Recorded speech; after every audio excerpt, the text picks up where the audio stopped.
What we especially want to talk about right now is the features that are recently have been integrated into Teams, and of course that have recently been announced that will be available shortly or soon in the future.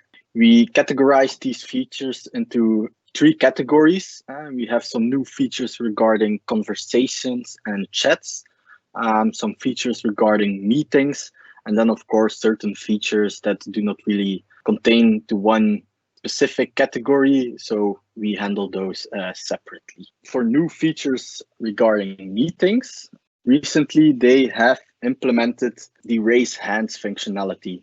If you have a meeting ongoing or you have organized a meeting and you are sharing your screen or whatever, and you're looking at your presentation you are giving and not into your Teams application, you will now get a notification if someone raises their hand.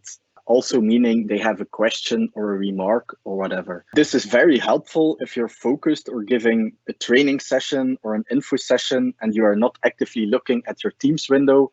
The presenter will then get a notification if people raise their hand. And you can, of course, act on that.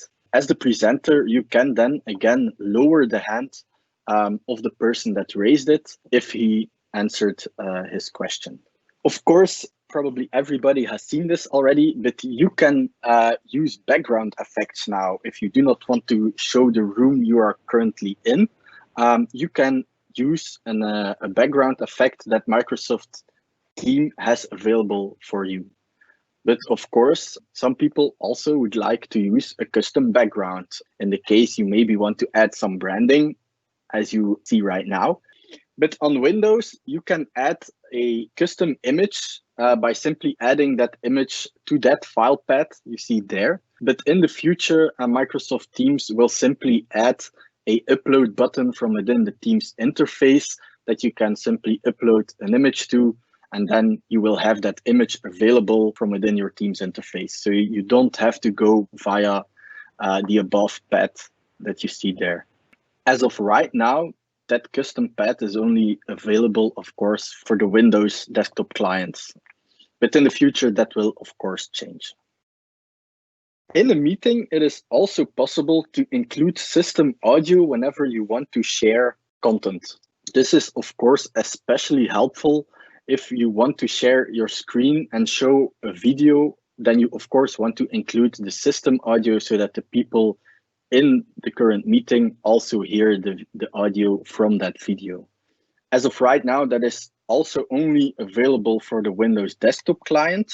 Browser is not yet supported, and the support for Linux and Mac will probably come in the near future. Not entirely a new feature, but a very cool trick for people using the Windows desktop application is whenever you share a specific presentation or PowerPoint deck, you can then simply just right click on your PowerPoint deck and show presenter view.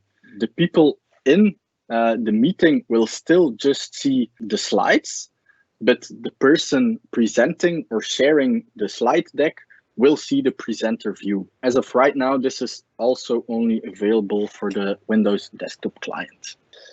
A very neat little trick that not a lot of people know about is that you can download an attendance report in Microsoft Teams. This attendance report can, of course, be very helpful in the scenario that you are giving an online training in a classroom situation or whatever. You can just simply and quickly press the download button, and later on you can just view which people were attending the meeting at that point. One of the biggest requested features since COVID-19, of course, is the fact that Microsoft Teams only had the possibility to show 4 video cameras at once, while, of course, the biggest competitor, Zoom, could show as many as participants. Now, Microsoft didn't think it was very helpful to have that many videos on one screen, just because at some point you just don't see anything anymore because it's getting that small.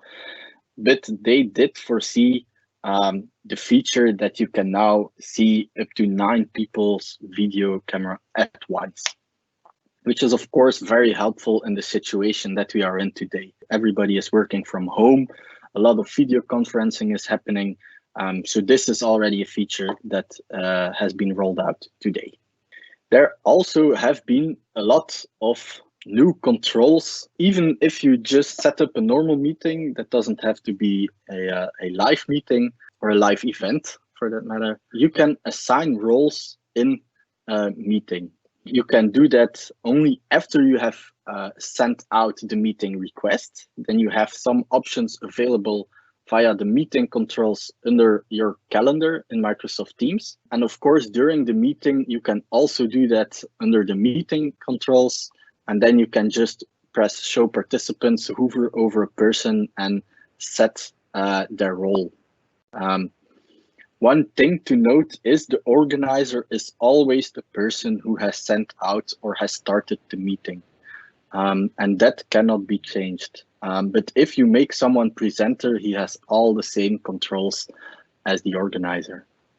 Just to go over them fairly quickly, speak and share video. Everyone can do that. Every role can do that. Participate in the meeting chat. Again, everyone can just participate in the chat. Share content, only organizers and presenters can do that. If an attendee wants to share a specific content, you will have to upgrade his role to presenter. Privately view a PowerPoint file shared by someone else. So if the presenter or the organizer shares a PowerPoint file, everyone will be able to just privately view that file, go back and forth. Taking control of someone else's presentation is also a feature that is only available to the organizer and the presenter, of course. As organizer or presenter, you can also mute other participants, remove certain participants, admit people from the lobby. Of course, that is very important that normal attendees cannot do that, just to make sure that only the right people are in your meeting. If someone from another organization somehow got your meeting invite link, this way the organizer or the presenter can admit him or deny him access to this meeting. Changing the roles of other participants is also something only the organizer and the presenter can do, of course, and start or stop a recording is also only for the organizer and the presenter. We talked about the multi-window pop-out functionality for chats. Those are the private chats and the group chats that are today available. This will also be available in the future for meetings. This is also a very nice feature to have. When you are inside of a meeting, someone is sharing his screens, but at the side you are taking notes.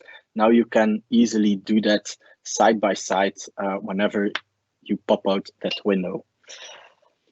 This also makes it possible that the meeting toolbar is always present. Right now, if you are in a meeting, the meeting toolbar will disappear if you do not move your mouse in the neighborhood of that toolbar, which can, of course, sometimes be very helpful that you always see the toolbar available.